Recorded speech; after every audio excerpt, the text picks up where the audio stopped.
जब माता पार्वती भगवान शिव को पति रूप में प्राप्त करने के लिए कठोर तप कर रही थीं, तब भगवान शिव ने उनकी तपस्या की गहराई और सच्चाई को परखने के लिए कई रूपों में आकर उनकी परीक्षा ली। यह प्रसंग शिव पुराण और अन्य पुरातन ग्रंथों में वर्णित है। नीचे बताए गए प्रमुख रूपों में शिव जी ने माता पार्वती की भगवान शिव ने एक ब्राह्मण साधु का रूप धारण किया और माता पार्वती के पास जाकर उनके तप का कारण पूछा। जब पार्वती जी ने बताया कि वे शिव को पति रूप में प्राप्त करना चाहते, तब उस ब्राह्मण रूप में शिव जी ने स्वयं के बारे में बुराइयां बोलनी शुरू कर दी। लेकिन माता पार्वती अपनी निष्ठा से अडिग रहीं। उन्होंने उसी विनम्रता से उत्तर दिया, वह शिव तो श्मशान में रहने वाला है, वह जटाधारी भूतों प्रेतों का साथी, दिगंबर और असभ्य है, और वह गृहस्थ जीवन के योग्य नहीं है।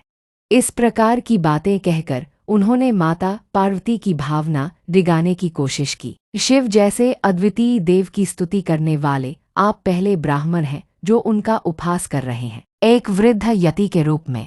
एक अन्य कथा में शिव जी ने एक वृद्ध योगी या यति का रूप लिया जो देखने में बहुत कमजोर और डरावना था। वे पार्वती जी के पास आए और बोले कि तुम इतनी सुंदर हो और यह कैसी इच्छा रखती हो, तुम्हारा चयन गलत है। इस रूप में भी उन्होंने माता की दृढ़ता की परीक्षा ली। बाहर से कठोर, भीतर से विनम्र रूप में शिवजी एक अज्ञात तपस्वी के रूप में भी आए जो बाहर से कठोर और कटु वचनों वाला था, पर अंदर से शिव स्वरूप ही था। वह तपस्वी पार्वती जी की साधना का उपहास उड़ाता है, लेकिन माता पार्वती फिर भी शांत भाव से उत्तर देती हैं और तब से विचलित नहीं होती, स्वयं अपने वास्तविक रूप में शिवस्वरूप।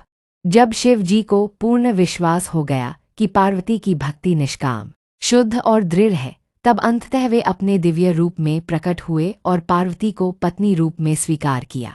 निष्कर्ष, माता पार्वती की तपस्या और भक्ति इतनी महान थी कि स्वयं शिव को भी परीक्षा लेनी पड़ी, लेकिन हर बार पार्वती जी अडिग और स्थिर बनी रहीं। यह प्रसंग हमें यह सिखाता है कि सच्ची श्रद्धा और प्रेम की परीक्षा कठिन हो सकती है, पर अंत में सफलता जरूर मिलती है।